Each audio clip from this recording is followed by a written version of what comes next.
सभी को नमस्कार दोस्तों, स्वागत है आपका स्मार्ट स्टडी ग्रुप चैनल पे। जैसा कि आपका रेलवे ग्रुप डी का एग्ज़ाम होने वाला है, तो उसके लिए आज हम देखेंगे प्रीवियस ईयर क्वेश्चन पेपर जो आपके एग्ज़ाम में कहीं न कहीं पूछे हुए क्वेश्चन है।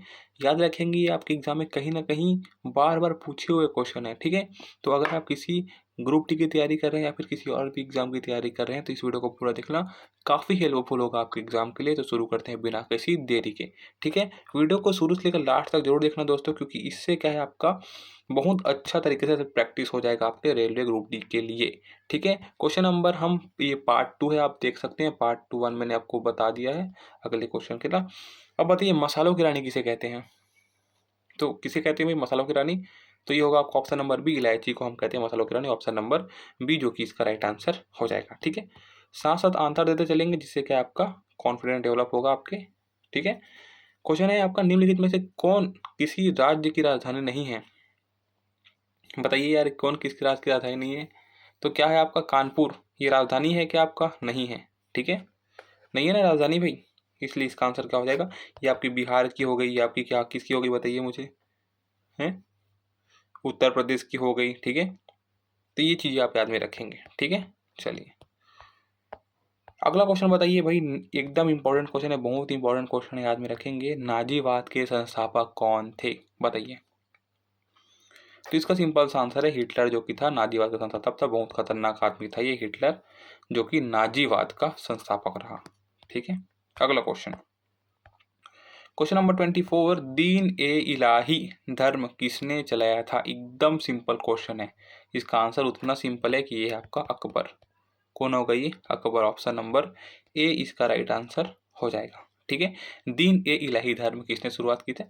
अकबर ने, ठीक है? अगला क्वेश्चन पे चलते हैं, क्वेश्चन नंबर 25। क्या पूछा गया है बताइए, इसका आंसर क्या होगा? निम्नलिखित में से किसे गरीब नवाज कहा गया? ये दोस्तों ये पूछा गया आपके एग्जाम में ग्रुप डी में, है ना? याद रखेंगे ये सभी क्वेश्चन बार बार पूछे हुए क्वेश्चन है, तो बढ़िया से इसको अटेम्प्ट कीजिए, बढ़िया से रिवाइज कीजिए, आपका एग्जाम आराम से निकलेगा। इसमें आपका इसे गरीब नवाज कहा गया, बोला गया, तो याद में रखेंगे कौन होगा आपका ये? Moinuddin Chishti, option number B इसका राइट आंसर हो जाएगा 100%, ठीक है दोस्तों? अगला क्वेश्चन, अगला क्वेश्चन क्या बोला है कि कुतुब मीनार जो कि कहाँ स्थित है? सबको पता है यार, इतना सिंपल आंसर किसको पता नहीं होगा मुझे बताइए। कहाँ स्थित है भाई कुतुब मीनार? दिल्ली में। कहाँ स्थित है? दिल्ली में, ऑप्शन नंबर ए इसका राइट आंसर हो जाएगा, ठीक है? अगला प्रश्न बताइए, सिंधु घाटी सभ्यता का पत्तन नगर है, कौन सा है भाई? कौन सा है बताइए? ये पूछा जाता है आपके एग्जाम में, याद में रखेंगे। ऑप्शन नंबर ए लोथल जो कि है सिंधु घाटी सभ्यता का पत्तन नगर है, ऑप्शन नंबर ए लोथल बिल्कुल सही हो जाएगा, ठीक है? अगला क्वेश्चन है आपका यहाँ पास, सब राज्यसभा का उपसभापति कौन है? कौन है भाई ये? कौन है बताइए? इसका होगा आपका Shri Harivansh, option number B इसका राइट आंसर हो जाएगा 100%, ठीक है? ये क्वेश्चन आपके रेलवे ग्रुप डी के एग्जाम में पूछा गया क्वेश्चन है, ठीक है? अगला प्रश्न देखेंगे, पूछा क्या गया है, क्वेश्चन नंबर 29। क्या पूछा गया है? फम्हान कहाँ का निवासी था? जो फम्हान जो कि है वो आपके कहाँ का निवासी था पता है आपको? ये चीन का निवासी था, ठीक है? ऑप्शन नंबर बी इसका राइट आंसर हो जाएगा। साथ साथ आंसर देते चलिए, 10 दिन में इतना प्रैक्टिस हो जाएगा आपको जीके जीएस का, पूछ नहीं सकते आप, ठीक है? बहुत कॉन्फिडेंट डेवलप हो जाएगा, देख लेना आप। सिर्फ आप साथ साथ आंसर देते चले, गलत हो रहे उसको सही करेंगे और सीखते चलेंगे, ठीक है? क्वेश्चन नंबर 30 है आपका, सहरिया जनजाति पाई जाती है, कहाँ पाई जाती है सहरिया जनजाति? तो याद में रखेंगे दोस्तों राजस्थान में। कहाँ? राजस्थान, यानी कि ऑप्शन नंबर ए में, यानी सहरिया जनजाति राजस्थान में पाई जाती है, ठीक है? अगला प्रश्न, अगला प्रश्न क्या पूछता है कि मानचित्र में पर्वत और पहाड़ को दर्शाया जाता है, कौन से रंग से दर्शाया जाता है पूछा गया है? याद में रखेंगे मानचित्र को लाल रंग में दर्शाया जाता है, ऑप्शन नंबर ए के साथ चले जाएंगे, ठीक है? मानचित्र में पर्वत और पहाड़ों को लाल रंग से दर्शाया जाता है, क्लियर है? चलो अगला प्रश्न पूछा क्या है आपका कि सिल्व का सबसे बड़ा उत्पादक। Very very very very important question. बताइए इसका आंसर क्या होगा। तो सबको पता है कि जो सिल्व का सबसे बड़ा उत्पादक देश है वो है आपका जस्ट क्या होगा ये, चीन। क्या होगा, चीन जो कि है सिल्व का सबसे बड़ा उत्पादक देश है। ऑप्शन नंबर बी इसका राइट आंसर हो जाएगा। ठीक है, अगला प्रश्न। प्रश्न क्या पूछा है कि क्वेश्चन नंबर 33 है आपका, कारगिल युद्ध के समय पाकिस्तान का प्रधानमंत्री कौन था।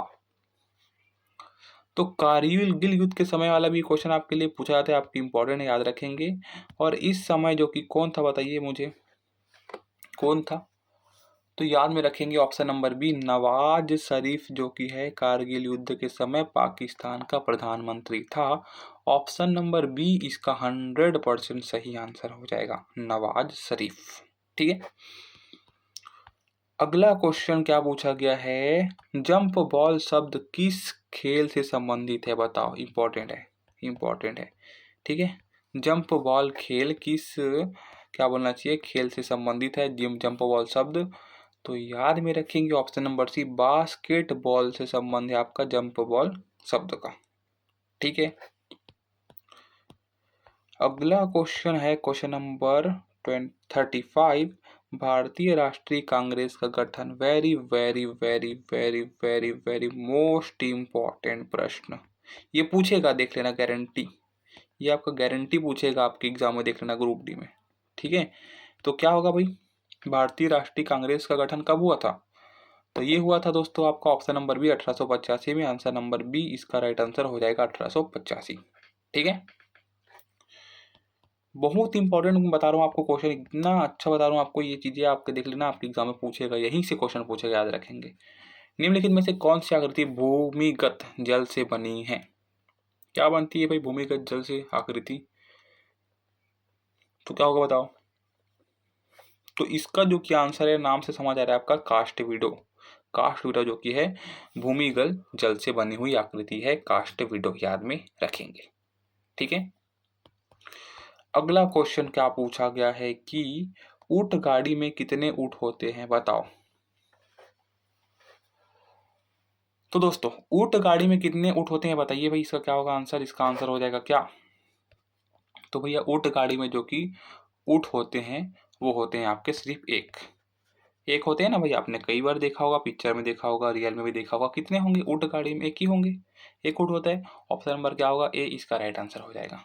ठीक है, अगला क्वेश्चन, क्वेश्चन नंबर 38, निम्नलिखित में से कौन सी खरीफ की फसल है, इंपॉर्टेंट है, याद में रखेंगे। बताइए इसका आंसर क्या होगा। क्या पूछा गया है भाई, कौन सी आपकी खरीफ की फसल है। तो यहाँ पास याद रखेंगे गेहूं। ठीक है, क्या होगा यहाँ पास, एक सेकेंड, गेहूं है आपकी रबी की फसल, तो ये नहीं होगा। ठीक है, याद में रखेंगे मक्का जो कि आपकी खरीफ की फसल है। ऑप्शन नंबर डी, क्या, ऑप्शन नंबर डी इसका राइट आंसर हो जाएगा। ठीक है, चलिए क्वेश्चन नंबर 39, बाजरे की फसल कब काटी जाती है। भैया इतना अंदर का क्वेश्चन पूछ लिया गया, बताओ। तो बाजरे की फसल कब काटी जाती है, याद में रखेंगे अक्टूबर से नवंबर में। कब, अक्टूबर से नवंबर में, यानी कि ऑप्शन नंबर ए इसका राइट आंसर हो जाएगा। ठीक है, चलिए आज का लास्ट क्वेश्चन देखते हैं, उसके बाद हम अगले क्वेश्चन को देखेंगे। बताइए, एस्कीमो, एस्कीमो के घर बने होते हैं, किसके बने होते हैं, बताओ भाई, किसके बने होते हैं भाई एस्कीमो के घर। तो सभी को पता होगा दोस्तों, बर्फ के बने होते हैं। किसके बने होते हैं, आपके बर्फ के। एस्कीमो के घर आपके बर्फ के बने होते हैं। तो ऑप्शन नंबर ए इसका राइट आंसर हो जाएगा। बताइए आपने, यहाँ पास हमने 20 क्वेश्चन देखे, 20 में आपने कितने हल किए उसको बताइएगा, है ना। और चैनल पे नया तो चैनल को सब्सक्राइब कर लेना, क्योंकि इसी चैनल पे आपको रेलवे ग्रुप डी से संबंधित बहुत ही इंपॉर्टेंट प्रीवियस ईयर क्वेश्चन कराए जाएंगे।